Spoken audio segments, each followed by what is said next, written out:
going to be covering some of the quick tips in order to be more effective with Google Docs, where you can get help, what add-ons are, how you can publish it to the web, and a few more coming up in this lesson.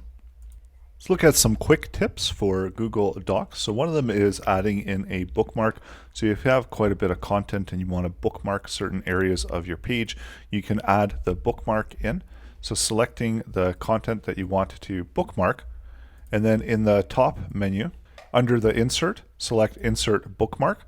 So now this will be a linkable bookmark from your web page. And then in order to create the link, let's link it from the word test, and we're going to link the bookmark. So now selecting and insert link, you can also use the shortcut. So when you select the bookmark, go down to the bottom where you've got the headings, bookmarks, and there's the bookmarked paragraph that we just created. So we can link to any one of the headings, any of the text that has a heading, or the bookmarked one. So now whenever you're clicking it and going through it, it will automatically bring you to that part of the web page. If you want to share the document content but not share the actual document itself and viewing rights to the document, you can publish the document to the web. So that's available under File, Publish to the Web, and you can either publish it as a link or get the embed version of the published.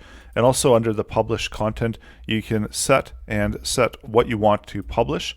So whether you want it to automatically republish, and you can even share this link now to Twitter, to Facebook, or via an email, or you can simply copy the link of that content and share it as needed. There's also an embed option. So if you do have a web page and have some HTML, you can iframe the document in to your web page. So going to the link will provide a web URL that you can share the document, and this isn't going to be related to the document. So even though you're sharing the document, they're going to be able to see the contents of the document. You make any updates to the document. It's not going to happen right away because it does take up to 5 minutes for any updates to take place. So they're not going to happen instantaneously, but the updates will be updated with whatever the current version of the document is, if you do have it set within the publish to the web to automatically republish when settings are made. You can uncheck that, and that will leave the document as is, still static. So it doesn't matter if you make changes to the document, it's still only going to be sharing that original version. And you can also stop publishing it. So if you no longer want to share the document to the web URL, you can always click the stop publishing, and that's going to stop publishing the document. If you go back out to the document, it's going to say the document is not published. And if you go back to republish and then go back to the document, it's going to be back at that same URL. So it doesn't create a new URL. It's going to use that existing one for that document when it publishes it to the web. If you do need help with the Google document, you can always select under the Help tab, and there's the document help, there's training, there's updates, there's the keyboard shortcuts.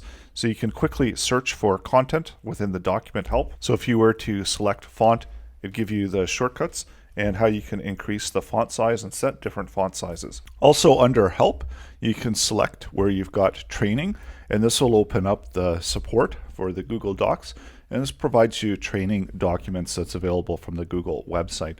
There's also a cheat sheet. So you can select the cheat sheet. This is going to give you some quick information about how to do some of the common tasks with Google within the Google Docs. Also, to find out more about the shortcuts, there's a keyboard shortcut to have the shortcut window pop up, and you can also select that, and this is going to give you a listing of all of the commonly used and all of the keyboard shortcuts that are available. So as you become more familiar with working with Google Docs, you can try out the different shortcuts in order to increase your productivity. Add-ons allow you to power up with what you can do with Google Docs. There's a lot of different free add-ons. I do have a few add-ons that I am using. You can also select to get add-ons, and you can manage your current add-ons. When you select the get add-ons, it's going to pop up the add-on window, and from here you can search out different add-ons. If you want to convert your Google Doc into a word search, there is an add-on for that, and this is also a free add-on. So you can try it out, and it gives you some information about the add-ons as well as developer information about the add-on. To install it, you would just select the install and accept the permission, and that would then install the add-on within your Google Doc. So that way you can select and you can use the add-ons from the add-on dropdown. Customizing your view settings, so you can go to full screen, and that's going to remove out the web URL. You can also exit the full screen by pressing Escape on your computer, and that will exit the full screen. There's different modes that we saw before, so within the quick menu, as well as going to editing, suggesting, and viewing modes. Directly under the view, you can show the ruler, show the document outline, show the equation toolbar, show the section breaks, and then also go back to the full screen. And there's also the print layout option. So there's a number of different options under the view in order to view the document as you're working on it.